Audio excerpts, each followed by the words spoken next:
नमस्कार दोस्तों, welcome to government exam info. तो स्वागत है आप सभी का आज के वीडियो में। और देखिए, ये मॉडल पेपर पार्ट 2 है। इससे पहले एक और पार्ट आ चुका है जिसमें हमने 50 क्वेश्चन सॉल्व कर लिए थे। आज भी हम 50 क्वेश्चन सॉल्व करेंगे। देखिए, बेसिकली ये सारे जो क्वेश्चन पेपर है वो मैं सॉल्व करवा रहा हूँ ताकि यूके ट्रिपल एससी के एग्ज़ाम से पहले पहले आपके सारे क्वेश्चन पेपर सॉल्व हो जाएं मॉडल पेपर की तरह। यानी कि आपको सारे क्वेश्चन अटेम्प्ट करने हैं, ये मान के चलना है कि ये इसी तरह के क्वेश्चन पेपर आपका होगा। तो इसीलिए इसको मॉडल पेपर की तरह सॉल्व करें। 50 के 50 क्वेश्चन आपको अटेम्प्ट करने हैं और कमेंट करके बताना है कि आपके कितने राइट आंसर हुए हैं। देखिए, मॉडल पेपर या फिर प्रीवियस ईयर पेपर जिसे कहते हैं, उसको सॉल्व करने का एक ये फ़ायदा है कि आपको आइडिया लगता है कि किस तरह के क्वेश्चन है, क्वेश्चन का लेवल क्या रहा है पिछले साल के पेपर में, हिंदी किस तरह की पूछी गई है, और जो उत्तराखंड जीके है वो किस तरह का पूछा गया है, इंडियन हिस्ट्री ज्योग्राफी इसमें किस तरह के क्वेश्चन पूछे गए। तो इससे काफ़ी बेनिफिट मिलता है, खासतौर से एग्ज़ाम से पहले पहले 1 या 2 महीने पहले इसको प्रिपेयर ज़रूर करना चाहिए। तो इसीलिए मैंने इसको शुरू किया है। यूकेपीएससी लेक्चर स्क्रीनिंग वालों के लिए भी मैंने एक अलग सीरीज स्टार्ट की है मॉडल पेपर की, प्रीवियस ईयर, और UK triple SC group C के लिए भी है। तो जिन्होंने पहली क्लास नहीं देखी है, बाद में जाके उसको भी देख लें जब भी आपको समय हो। फिलहाल आज ही इसका पार्ट 2 है, तो इसको भी देखना है और सारे क्वेश्चन आपको अटैम्प्ट करने हैं। अच्छा, एक और चीज़ यहाँ पर, आई थिंक लास्ट जो मॉडल पेपर है UK triple SC group C का, उसमें 49th क्वेश्चन में डाउट था। आई थिंक वहाँ पर गलत आंसर मैंने मेंशन किया था, तो इसको ठीक कर लें। इसका राइट आंसर होगा पिथौरागढ़। जो पाताल भुवनेश्वर है वो कहाँ है? पिथौरागढ़ में। देखिए, ये अच्छी बात है कि आप क्वेश्चन को सही से देखते हैं और कमेंट करके भी बताते हैं कौन सा, अगर कोई ऑप्शन गलत है या कोई क्वेश्चन गलत है तो ये काफ़ी अच्छी बात है। आप क्वेश्चन को ध्यान से पढ़ते हैं। देखिए, कई बार क्या होता है कि 50 या 100 क्वेश्चन जब हम अटैम्प्ट करते हैं या सॉल्व करते हैं तो एक आध क्वेश्चन ऊपर नीचे होने की वजह से गलत हो जाता है। तो ये आपकी भी जिम्मेदारी है। मैं तो खुद चेक करता हूँ, लेकिन कई बार रह जाता है। तो ये आपकी भी जिम्मेदारी है कि जब आप क्वेश्चन पढ़ते हैं तो उसको चेक करें। अगर डाउट हो तो नीचे कमेंट करके भी बताएं क्वेश्चन नंबर के साथ, या जो भी क्वेश्चन में आपको डाउट लगे, चाहे ऑप्शंस हो या क्वेश्चन हो, ताकि उसको बाद में ठीक किया जा सके और कन्फ्यूजन दूर किया जा सके। बेसिकली यही मकसद होना चाहिए किसी भी चीज़ को पढ़ने का। चलिए, खैर, आज ये पार्ट 2 है। इसमें भी आपको 50 क्वेश्चन अटैम्प्ट करने हैं और देखना है कि आपके कितने राइट आंसर हैं। जो लोग टेलीग्राम से नहीं जुड़े हैं तो जुड़ सकते हैं, लिंक आपको डिस्क्रिप्शन में मिल जाएगा। चलिए बढ़ते हैं आगे और देखते हैं आज का पहला क्वेश्चन। तो ये रहा आपका पहला क्वेश्चन, और सारे क्वेश्चन आपको अटैम्प्ट करने हैं, कोशिश करनी है सभी क्वेश्चन अटैम्प्ट करने की, और अंत में अपना स्कोर भी बताना है आपको। देखिए, सबसे पहला क्वेश्चन है आपका, सरस्वती शब्द का जो पर्यायवाची है वो कौन सा नहीं है पूछा गया है? वाणी, वीणा पाणी, कमला या फिर शारदा। तो कौन सा नहीं है? Option C right answer. जिन लोगों ने भी ये गैस किया है या सोचा है, बिल्कुल सही है। ऑप्शन सी जो है, सरस्वती का पर्यायवाची नहीं है। वीणा वाणी भी आपने सुना होगा, शारदा तो सभी जानते हैं, माँ सरस्वती को शारदा के नाम से भी जाना जाता है। वाणी, वाणी की देवी भी कहा जाता है सरस्वती को। इसके अलावा कुछ और उदाहरण की बात करें तो वागीशा भी कहा जाता है। इसके अलावा भारती, ये भी कहा जाता है भारती। तो भारती और वागीशा, तो ये कुछ पर्यायवाची हैं सरस्वती के। इसके बाद अगला क्वेश्चन देखिए, अन्वय का अर्थ है। इसका आंसर आप बताइए। व्याकरण की अनुरूपता, वाक्य की अनुरूपता, शब्दों की अनुरूपता या फिर ध्वनि की अनुरूपता। तो देखिए, अन्वय का अर्थ होता है व्याकरण की अनुरूपता। ऑप्शन ए राइट आंसर इसका, व्याकरण की अनुरूपता, अन्वय का अर्थ। इसके बाद नेक्स्ट क्वेश्चन देखिए, अंगुली का तद्भव है। अंगुल, अंगूरी, उंगली या फिर उनमें से कोई नहीं। तो देखिए, हिंदी में कई क्वेश्चन ऐसे मिल जाते हैं जिसका आंसर आप ऐसे ही गैस कर सकते हैं, जिसके लिए व्याकरण बहुत ज़्यादा पढ़ने की जरूरत नहीं है। 8-10 क्वेश्चन आपको ऐसे ही मिल जाएंगे। पहले भी मैंने आपको ये बताया था। तो देखिए, अंगुली का जो तद्भव है क्या है? उंगली। ऑप्शन सी जिन्होंने भी गैस किया है बिल्कुल सही है। अंगुल आपने कभी नहीं सुना होगा, अंगूरी तो होता ही नहीं है, तो इसका राइट आंसर ऑप्शन सी। इसके बाद देखिए, निम्नलिखित में से स्त्रीलिंग शब्द है? आज्ञा, आच्छादन, मातृत्व या फिर आदेश। तो इसका राइट आंसर क्या है? आज्ञा। ऑप्शन ए बिल्कुल सही है। देखिए, वैसे जेंडर कितने होते हैं? मेनली 2 होते हैं, सभी जानते हैं, फीमेल और मेल, पुरुष और स्त्रीलिंग, पुल्लिंग और स्त्रीलिंग। देखिए, स्त्रीलिंग को पहचानने के काफ़ी सारे तरीके हैं। इनमें से एक तरीका मैं आपको बता देता हूँ। जब हम इसको डिटेल में पढ़ेंगे आगे, जो क्लासेस होंगी आपकी हिंदी की, 2 वैसे क्लासेस मैंने करवा दी हैं। देखिए, अभी मैंने क्लासेस रोक के रखी हैं। फ़िलहाल जो यूकेपीएससी है उस पर मैंने थोड़ा ज़्यादा फोकस कर दिया है। उनका एग्ज़ाम जल्दी होने वाला है, 1 महीने के अंदर अंदर, इस वजह से। तो आपकी क्लासेस भी जल्दी स्टार्ट हो जाएंगी दोबारा से। फिलहाल इस क्वेश्चन की बात करें तो देखिए, स्त्रीलिंग पहचानने का एक तरीका है आपका जो शब्द है उसके अंत के लेटर्स को देखना। जैसे कि मान लीजिए शब्द में आ आता है, या फिर ई आए, या फिर बड़ी ई आए, तो ये जो चीज़ें हैं अगर अंत में आ रही हैं तो समझ लीजिए वो स्त्रीलिंग है। लेकिन इसमें एक एक्सेप्शन है, वो एक्सेप्शन, देखिए एक्सेप्शन है मतलब कुछ चीज़ों को छोड़कर, यानी कि जो अपवाद है उसको छोड़कर जिन भी शब्द के अंत में आ आता है, ई आता है, या फिर बड़ी ई आता है, तो वो आपका स्त्रीलिंग में आता है। जैसे कि आज्ञा की बात करें तो देखिए अंत का जो जब प्रोनाउंसिएशन करते हैं तो आज्ञा आ रहा है लास्ट में, ठीक। लेकिन इसमें जो एक्सेप्शन है वो समझ लीजिए, वो ज़्यादा ज़रूरी है इसमें समझना। देखिए हाथी, हाथी की बात करें तो ये क्या होता है, पुल्लिंग होता है, लेकिन इसमें तो ई आ रहा है, तो ये इसका एक्सेप्शन है। इसके अलावा एक्सेप्शन में और क्या आता है, दही हो गया, दही भी पुल्लिंग होता है, इसमें भी ई आ रहा है। इसके अलावा पानी, पानी भी पुल्लिंग होता है। मोती, ये भी पुल्लिंग है। घी, ये भी पुल्लिंग है। तो ये कुछ एक्सेप्शन वर्ड हैं जो कि स्त्रीलिंग के इस नियम में नहीं आते हैं, यानी कि अंत में आ, ई, बड़ी अगर ये मात्रा है तो स्त्रीलिंग होता है, लेकिन कुछ शब्दों को छोड़कर। तो एक्सेप्शन आप समझ गए होंगे। अच्छा, पुल्लिंग की पहचान कैसे करें? जैसे कि पुल्लिंग की पहचान में अ हो गया, व हो गया, त्र हो गया, न हो गया, तो इस तरह के कुछ वर्ड्स हैं जो आखिर में आते हैं। जैसे आच्छादन की बात करें तो ये आपका पुल्लिंग है, ठीक, क्योंकि इसमें नौ आ रहा है। इसी तरह से त्र की बात करें तो मित्र आपका पुल्लिंग होता है। राम, मौ आ रहा है, ये भी आपका पुल्लिंग है। सदन, सदन में नौ है तो ये भी आपका पुल्लिंग है। इसके अलावा णों की बात करें तो ये भी व्याकरण, व्याकरण भी एक पुल्लिंग है। तो आप समझ गए होंगे। खैर इसको हम डिटेल में पढ़ेंगे जब भी हम इसकी क्लास करेंगे। चलिए आगे बढ़ते अगला क्वेश्चन देखते हैं। नेक्स्ट है आपका, निम्नलिखित में से कौन सा संधि विच्छेद व्यंजन संधि से संबंधित नहीं है? जगत, नाथ, सम, सार, निःसंदेह या फिर तत्लीन। तो इसका राइट आंसर क्या होगा? निःसंदेह। तो जिन लोगों ने ऑप्शन सी गैस किया बिल्कुल सही है, निःसंदेह इसका राइट आंसर है। चलिए आगे बढ़ते हैं, अगला क्वेश्चन देखते हैं। सीलबंद शब्द है तत्सम, संकर, देशज या फिर विदेशज। तो सीलबंद क्या होता है? संकर। ऑप्शन बी इसका राइट आंसर है। देखिए संकर शब्द क्या होते हैं? देखिए हिंदी भाषा के वे शब्द जो अलग अलग भाषाओं से मिलकर बना होता है या फिर अलग अलग भाषाओं से लिए गए होते हैं। जैसे मान लीजिए एक पहला पार्ट इसका मान लीजिए हिंदी का है और दूसरा इंग्लिश का है, तो ये अलग भाषा है, हिंदी अलग भाषा, इंग्लिश अलग भाषा है, और दोनों से मिलके हिंदी में जो शब्द लिए गए हैं वो होता है आपका संकर शब्द। एग्जाम्पल के तौर पे आपको बताऊं, सीलबंद की बात करें तो इसको ही समझ लेते हैं। सील की बात करें तो ये इंग्लिश का वर्ड है सील, आपने देखा भी होगा। सील जो है आपका इंग्लिश का वर्ड है, बंद जो है आपका फारसी का वर्ड है। इन दोनों को मिला के ये सीलबंद हिंदी का शब्द बना है। कुछ और एग्जाम्पल की बात करें तो टिकट घर आपने सुना होगा, एक सिंपल एग्जाम्पल। टिकट, देखिए टिकट क्या होता है? इंग्लिश होता है। घर जो है हिंदी वर्ड है, तो इसको मिला के बनता है आपका टिकट घर। तो आप समझ गए होंगे संकर शब्द क्या है। देखिए तत्सम, तद्भव, संकर, देशज, विदेशज, आगत शब्द, ये क्या क्या है, ये सारी चीज़ें आपको मालूम होनी चाहिए।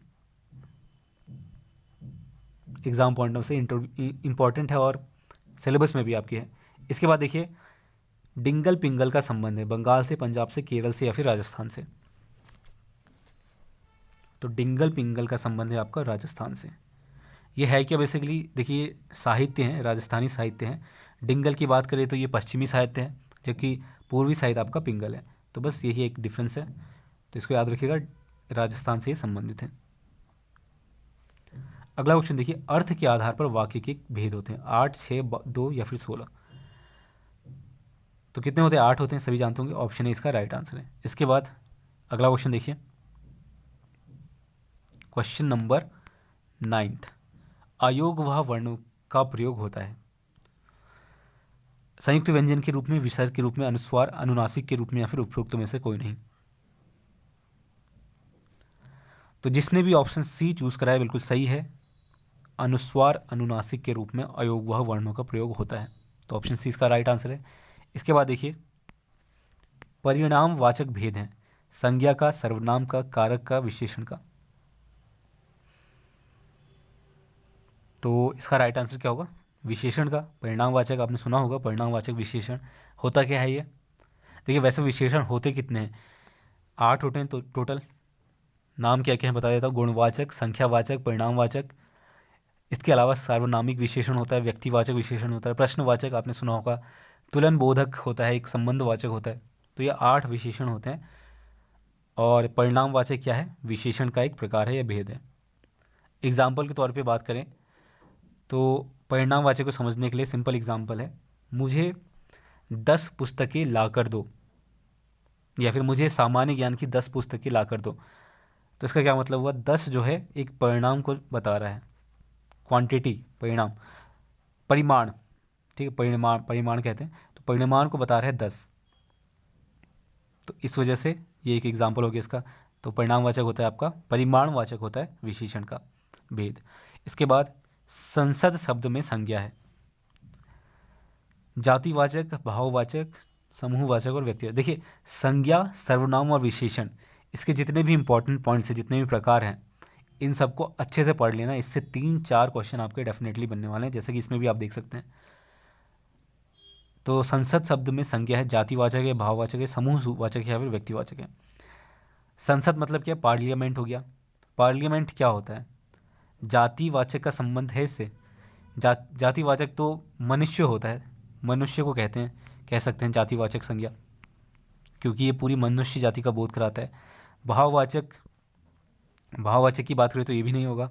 व्यक्तिवाचक की बात करें तो व्यक्तिवाचक किसी व्यक्ति विशेष का है, तो ये होगा आपका समूहवाचक। क्यों होगा? संसद में एक ग्रुप में जो पार्लियामेंट के सदस्य हैं वो बैठते हैं, संसद के सदस्य हैं, तो इसका आंसर होना चाहिए ऑप्शन सी, यही राइट आंसर है, ऑप्शन सी। तो जिसने भी ये गेस किया बिल्कुल सही है। इसके बाद देखिए हिंदी, क्वेश्चन नंबर 12, हिंदी वर्णमाला के अनुसार कौन सा वर्ण पंचमाक्षर है?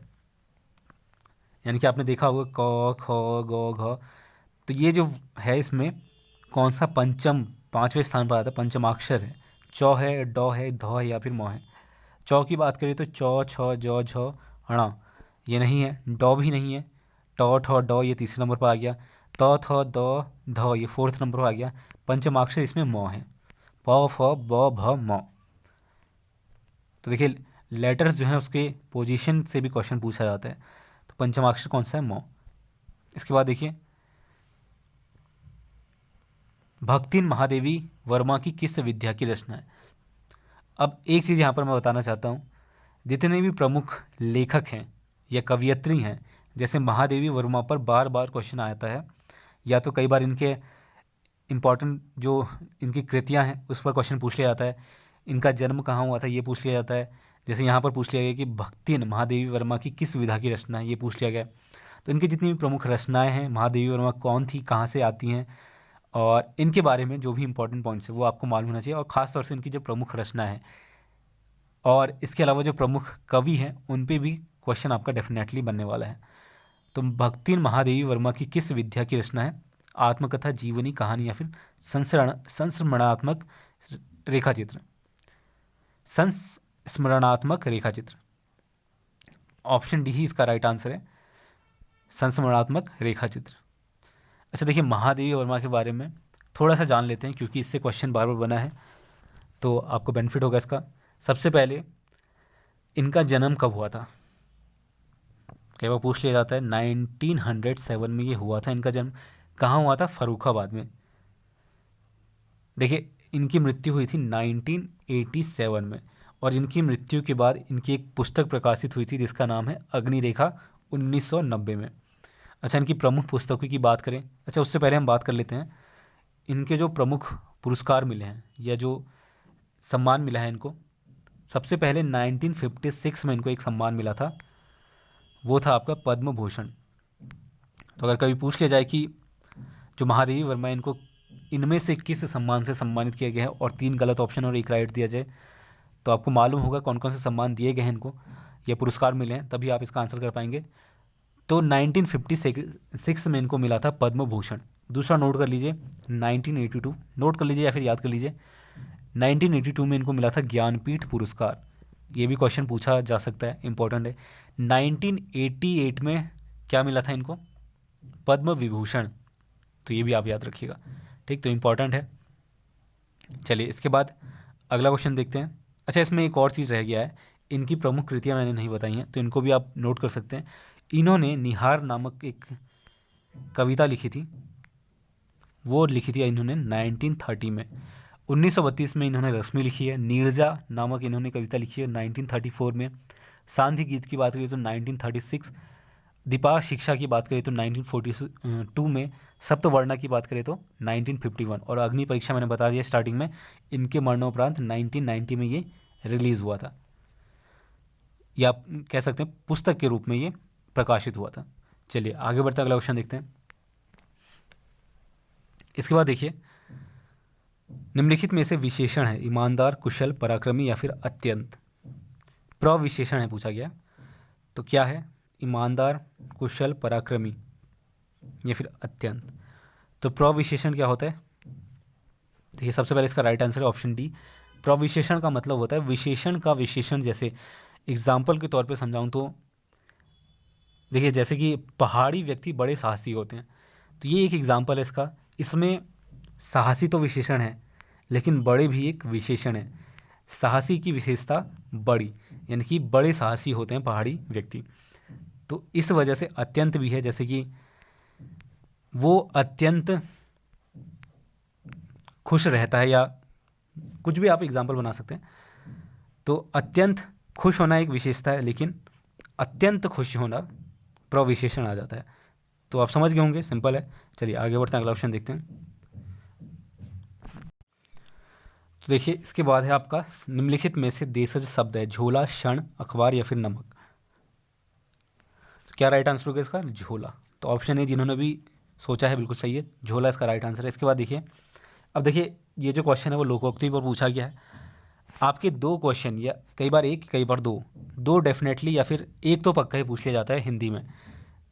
या तो मुहावरे से एक क्वेश्चन होता है, एक लोकोक्ति से होता है, या फिर मुहावरे से तो डेफिनेटली पूछ लिया जाता है। तो अस्तबल की बला बंदर की सिर, इस लोकोक्ति का सही अर्थ क्या है? किसी का दोष किसी और पर मढ़ा जाना, गलती करके रौब जमाना, बेकार की वस्तु दूसरों के मत्थे मरना, या फिर कहा जाए कुछ समझा जाए कुछ।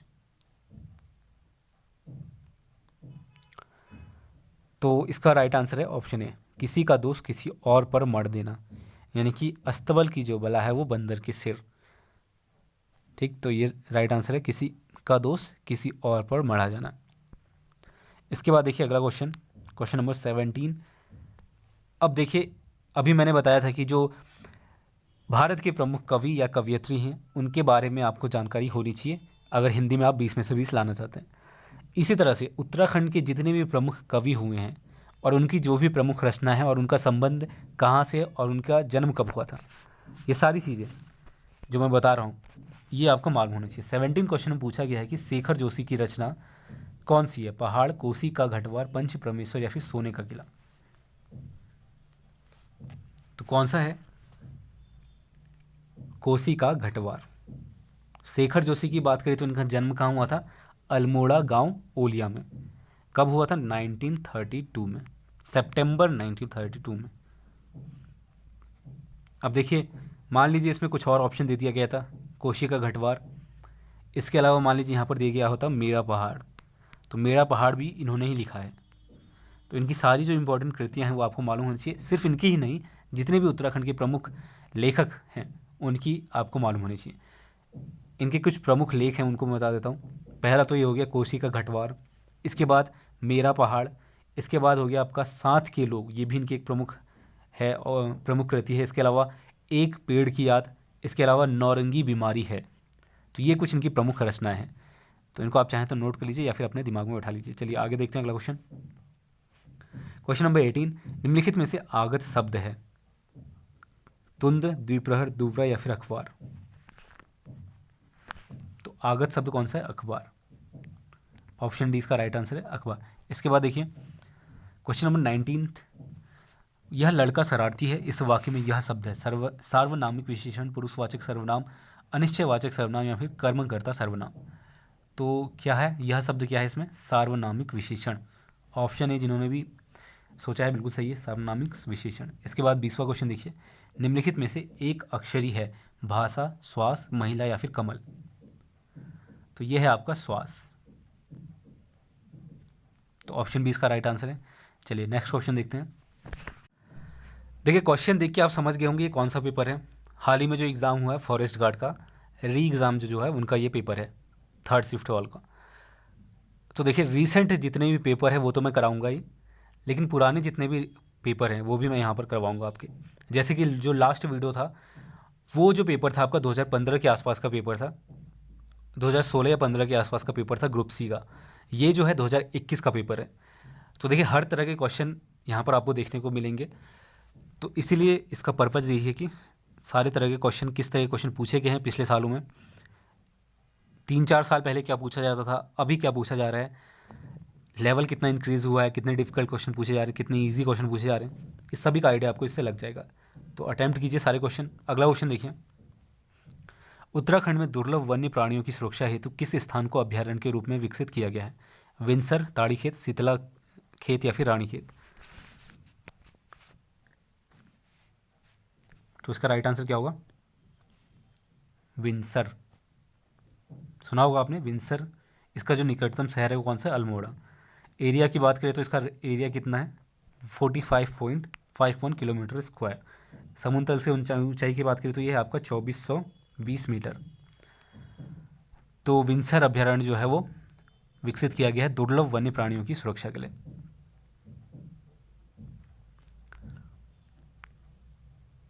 चलिए अगला क्वेश्चन,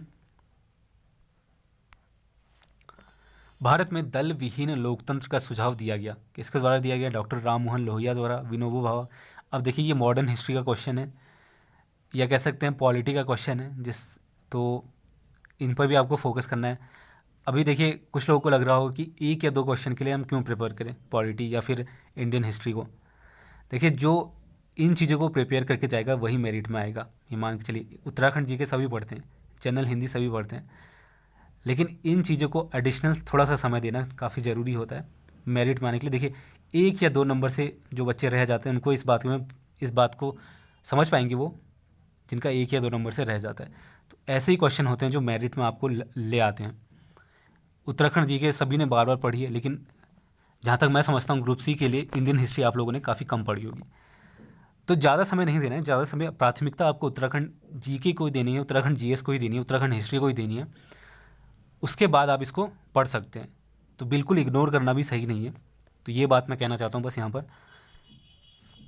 तो अगला क्वेश्चन है आपका, जो दल विहीन लोकतंत्र है इसका सुझाव किसने दिया था? तो ये दिया था आपका जयप्रकाश नारायण। ये कौन है? देखिए जयप्रकाश नारायण की बात करें तो ये आपके एक राजनेता थे। इनका जन्म हुआ था 1902 में। कहाँ हुआ था? बलिया, उत्तर प्रदेश।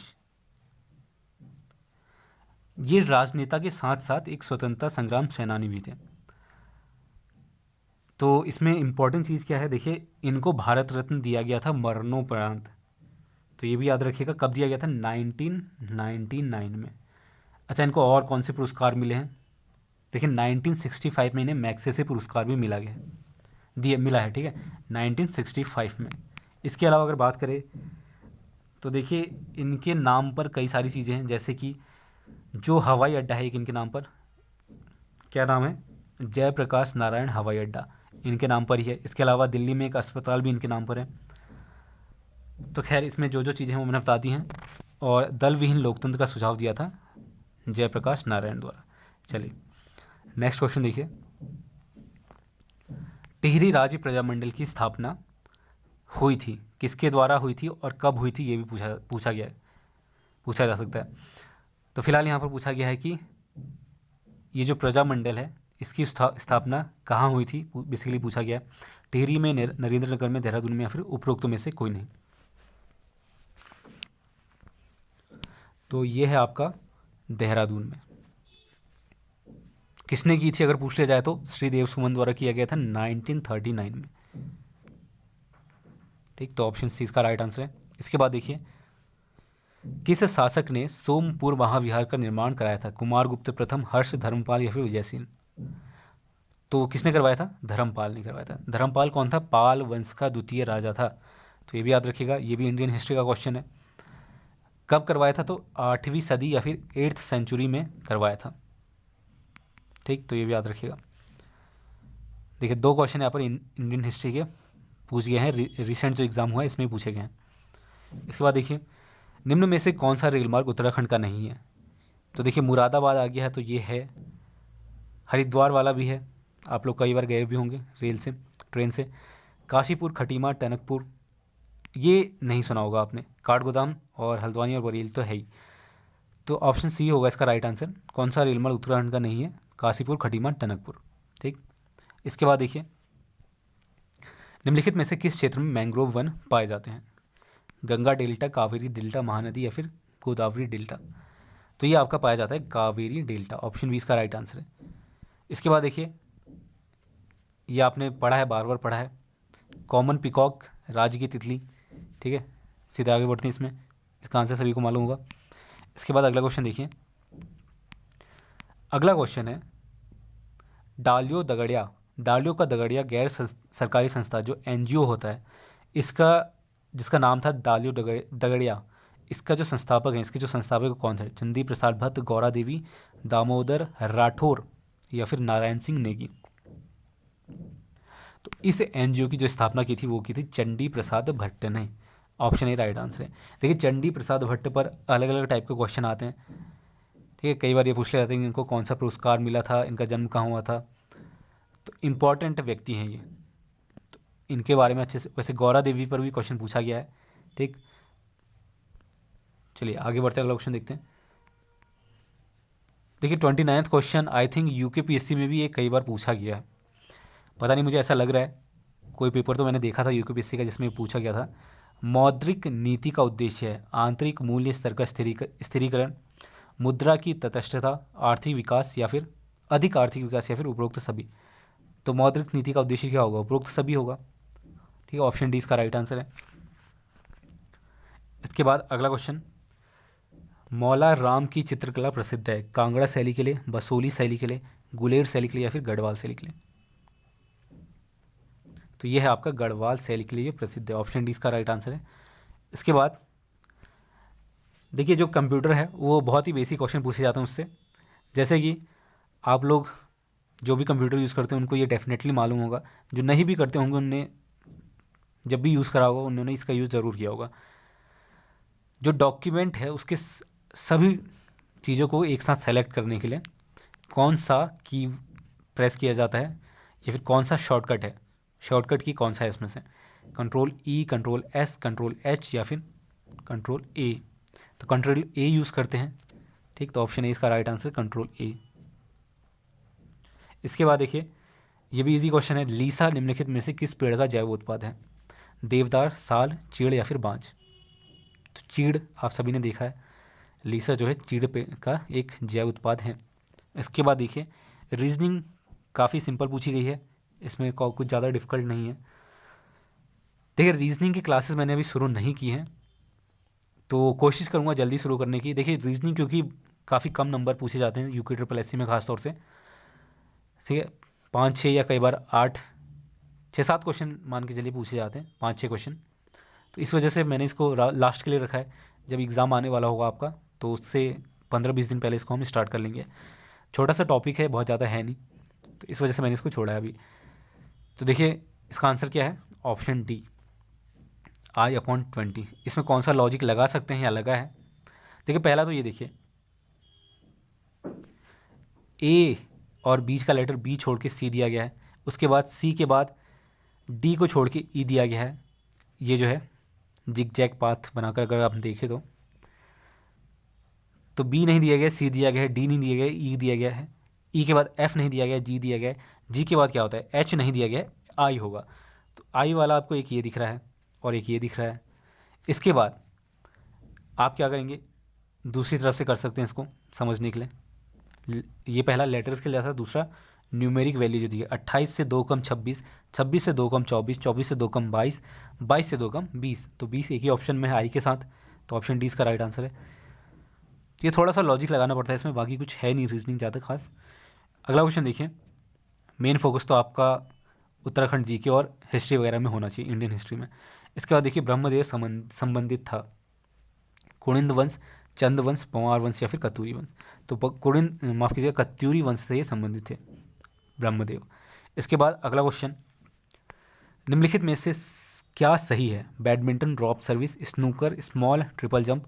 स्नूकर में अभी कभी आपने ट्रिपल जंप देखा है? ट्रिपल जंप तो बिल्कुल अलग चीज़ है, तो ये ऑप्शन गलत हो गया। बॉक्सिंग, स्टीपर पिचर, ये भी गलत है। हॉकी, सेंटर पैरेलल बार, ये नहीं सुना है कभी।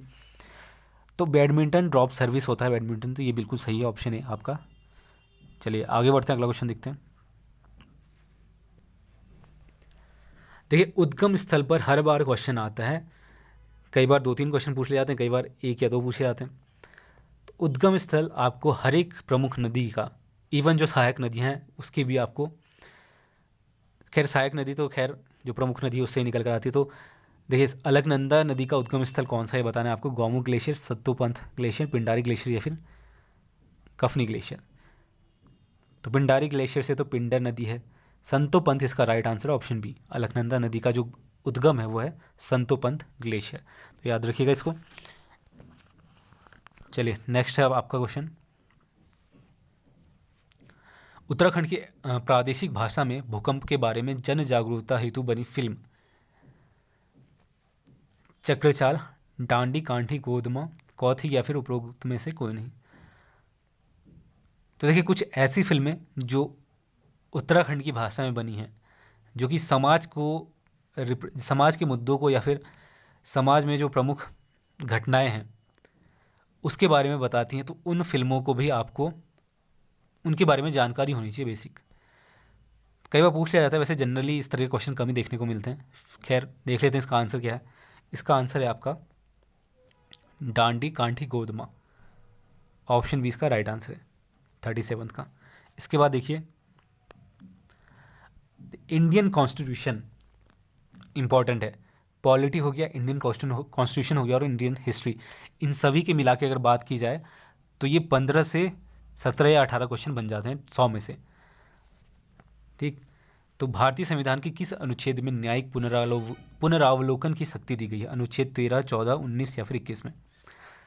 तो न्यायिक पुनरावलोकन की शक्ति दी गई है आपकी आर्टिकल 13 में, ऑप्शन है इसका राइट आंसर। इसके बाद देखिए,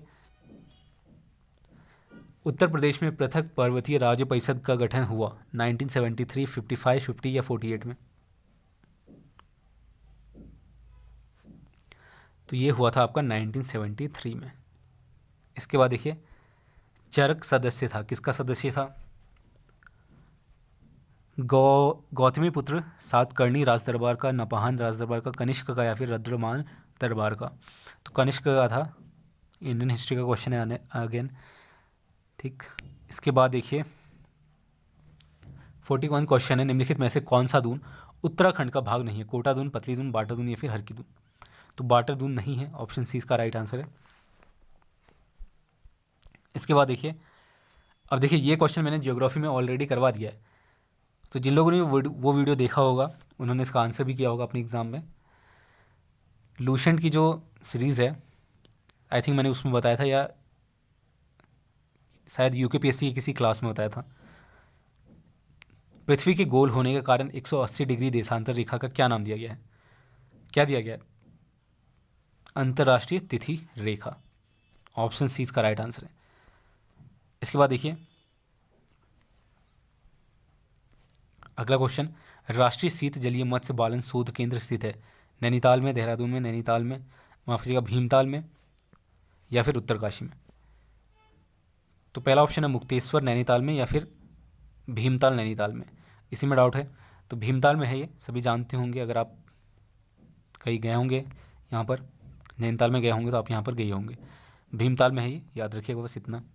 इसके बाद देखिए नेक्स्ट हमारा क्वेश्चन है, अगेन इकोनॉमी का क्वेश्चन है, अर्थशास्त्र का। मुद्रास्फीति की स्थिति में मुद्रा का मूल्य बढ़ता है, घटता है, स्थिर रहता है या फिर उपरोक्त में से कोई नहीं। ये सारी चीज़ें जो हैं वो लूसेंट में आपको ईजिली मिल जाएंगी। ठीक, जो कि मैंने आपको बार बार बताया, पहले भी कई बार मैंने आपको मेंशन किया कि लूसेंट आपको पढ़ना चाहिए। खासतौर से जो मैंने सीरीज स्टार्ट की है जिसकी 2 क्लासेस आ चुकी हैं अभी तक, जल्दी उसकी 3री क्लास आएगी, फिर नेक्स्ट आगे हम बढ़ते रहेंगे एग्ज़ाम तक।